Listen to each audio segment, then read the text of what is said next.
afternoon, everybody. This is Dr. Gandhi, physician from Visakhapatnam. Today, I want to share a few things with respect to hypertension. Coming to hypertension, every now and then, here and there, at every nook and corner of the world, people will be talking about hypertension.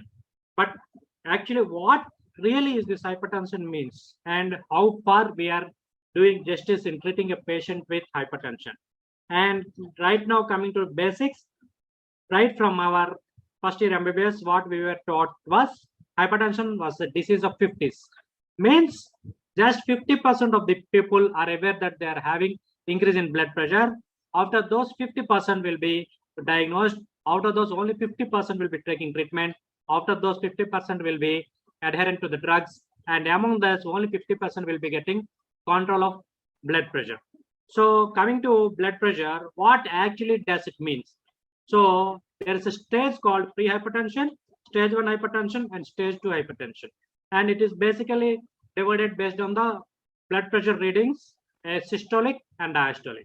So normal blood pressure, we all know, is about 120 by 80 mm of Hg. And coming to pre-hypertensive, it is 121 to 139. And stage 1 hypertension is 140 to 159. And stage 2 hypertension is 160 by more. And coming to diastolic, 80 to 89 is normal, and more than 90 is considered as hypertension. Now, coming to again to our basics. Now, everyone is in a hurry or in a rush in their daily activities. They are not even following good health habits. Good health habits means starts from a sound sleep of 6 to 7 hours a day, and taking good diet, take regular exercise in the body. And coming to the point of regular exercises means doing a brisk walk for roughly around 30 to 40 minutes a day, 5 days a week. This does hold good for making the body fit. And coming to the lifestyle modification means taking a good diet. A good diet must contain adequate amount of carbohydrates, proteins, and fats in the ratio of 40, 20, and 20. And in our food, we should have low lipids and decreased consumption of alcohol. For example, let me stress upon one point. Reducing a table salt by just 1 spoon will reduce the systolic blood pressure by 6 mm of Hg and diastolic blood pressure of 2 mm of Hg. This is a very, very, very significant reduction in blood pressure, which we all should know. We should not neglect. And coming to the statistics and latest updates in hypertension, the WHO is telling that nearly 63% of the total deaths in India are due to non-communicable diseases. And out of these non-communicable diseases, 27% are attributed to cardiovascular diseases, and which affects 45% of the people in the age group of 40 to 69 years of age. And among these, raised blood pressure or hypertension is the most important risk factor for cardiovascular disease.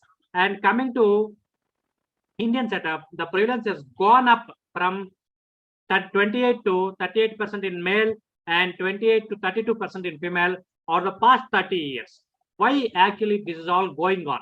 The basic thing is the hypertension is poorly controlled, and there is low awareness of hypertension in people, and there is lack of appropriate care through primary care and poor follow-up of the patients.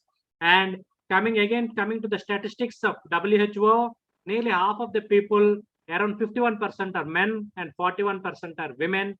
Additionally, over 62% of the men and more than 53% of women living with hypertension did not get treatment. So among roughly more than half didn't get treatment.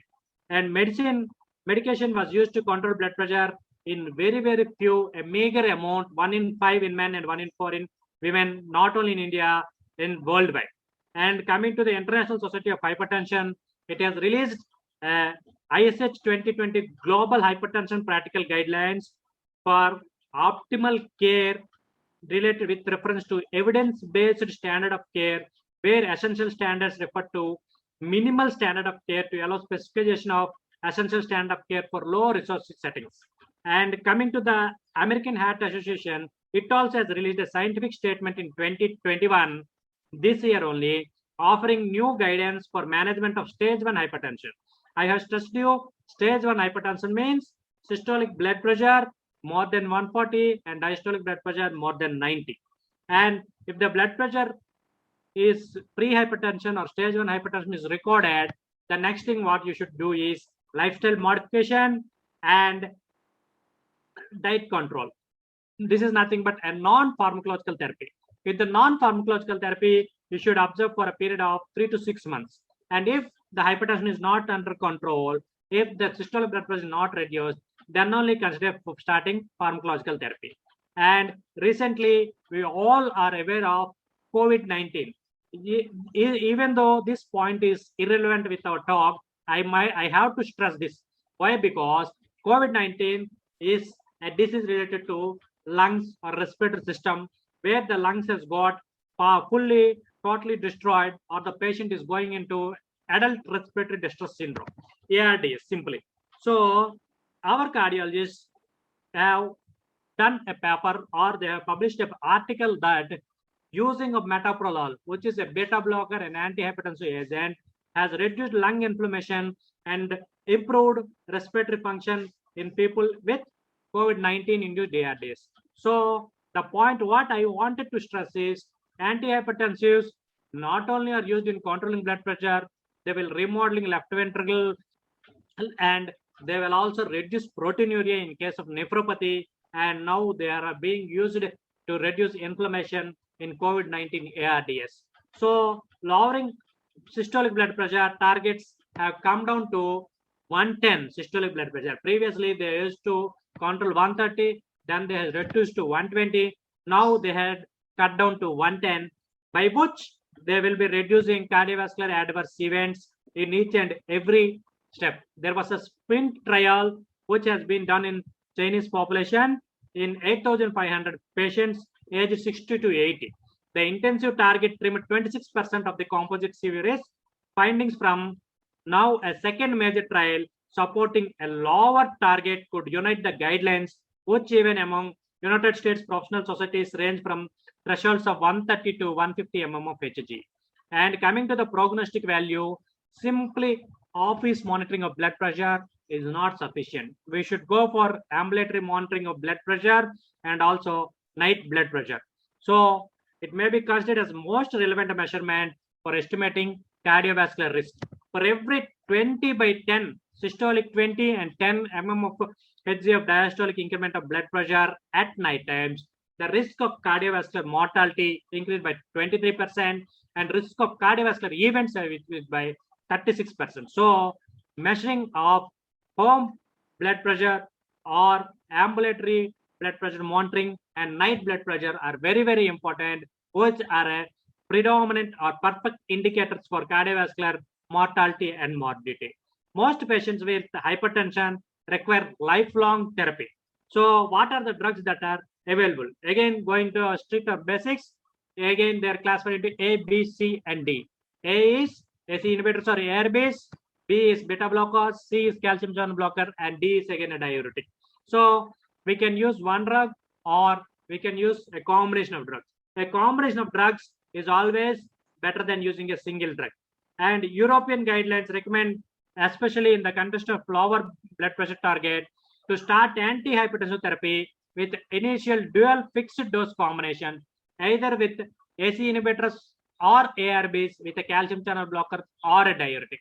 And coming to the last aspect, most of the ARBs, valsartan, telmisartan, candicertron, this had a carcinogen which is known as NMDA, nothing but N-nitrodimethylamine. So, which was found in candicertron, ibericetron, losartan, olmesartan, and valsartan. So, NDMA has been classified by the WHO International Agency for Research on Cancer to be carcinogenic in humans. If 1 lakh patients would have been received NDMA contaminated valsartan, the high it could result in 22 additional liver cancers over the lifetime of these patients. So the presence of NDMA in these drugs could lead to 8 additional cancer cases in 1 lakh patients. And if they had taken the highest daily dose of the 4 years, valsartan recall accompanied by a significant increase in the rates of emergency department visits by 6%. So again, there was one more study, that is IGA study. This study represents the largest study that tested nighttime antihypertensive treatment.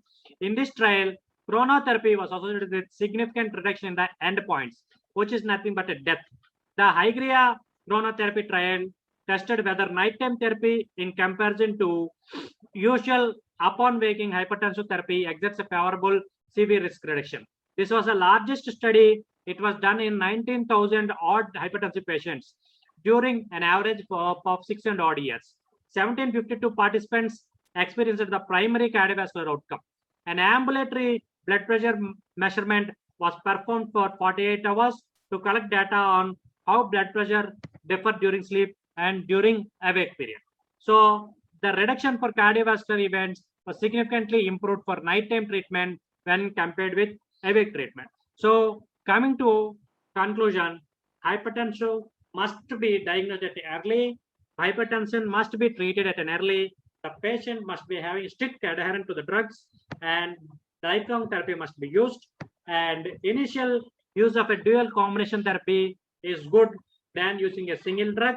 A nighttime reduction of blood pressure would be better than daytime reduction of the blood pressure.